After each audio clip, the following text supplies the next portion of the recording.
আসসালামু আলাইকুম রহমতুল্লাহি ওয়াবারকাতুহ।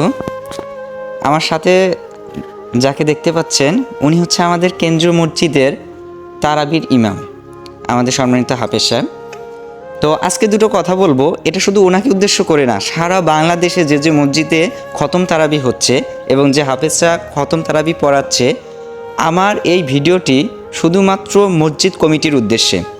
দেখুন, একটা কথা বলি, সারাদিন যে হাফেজ সাহেবরা যে তারাবি পড়ায়, সারাদিন রোজা রাখার পর যখন তারা ইফতার করে, বিশেষ করে আমি যদি হাফেজ সাহেবকে বলি, ওনাকে আমি দেখেছি দীর্ঘদিন ইফতারির পরে আমরা ইফতার করে এতটা শরীর ক্লান্ত হয় যে আমরা ইফতার করে এসে কিন্তু শুয়ে পড়ি, রেস্ট করি। কিন্তু উনি করে কি, ইফতারির পরে আবার কিন্তু মসজিদে বসে বসে কিন্তু চর্চা করে, কোরআন তেলাওয়াত করে। আজকে কোন পাড়া থেকে তেলাওয়াত করবে, কোন পাড়া দিয়ে নামাজ পড়াবে, ওই পাড়াটা ইয়াদ করে। মানে ইফতারির পরেও তাদের কোনো রেস্টের কোনো সুযোগ নেই। ইফতার করার পরও তারা ইয়াদ করতে থাকে। ইয়াদ করতে করতে এশার আজান চলে আসে, এশার সলাৎ পরে তো তারাবি শুরু করে দেয়। একটানা 1.5 থেকে 2 ঘন্টা তেলাওয়াত করে কিন্তু খতম তারাবি পড়ানো হয়। তো একজন হাফেজ যে কত কষ্ট করে এক মাসের মধ্যে 30টা তারাবিতে 30 পারা কোরআন তেলাওয়াত করে যে তারাবির সলাৎ কমপ্লিট করে, এর কষ্টটা শুধুমাত্র হাফেজরাই বোঝে। কিন্তু এরপরও দেখবেন যে নামাজ শেষে 27 দিন যখন বিদায়ের পালা চলে আসে, তখন কিন্তু মসজিদ কমিটির মধ্যে কৃপণতা দেখা যায়।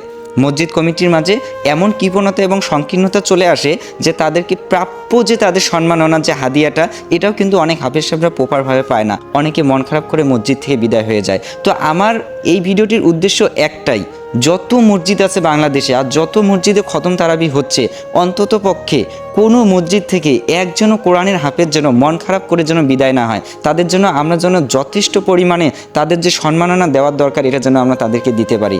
সম্মাননা শুধু এইটা নয় যে শুধু আর্থিক, তাদেরকে আর্থিক মানসিকভাবে সকল দিক থেকে তাদেরকে সাপোর্ট দিতে হবে। তাদের সঙ্গে সদ্ব্যবহার করতে হবে, তাদের সঙ্গে ভালো ব্যবহার করতে হবে, মিষ্টি সুরে কথা বলতে হবে।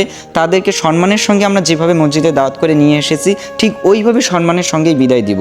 অনেক মসজিদে দেখা যায় এত কষ্ট করে তারাবি সলাৎ পড়ানোর পরও যদি কোনো দিন যদি কোনো আয়াতে গিয়ে একটু যদি ভুল হয়ে যায়, যদি ইয়াদ না থাকে, সমালোচনার ঝড় উঠে যায়।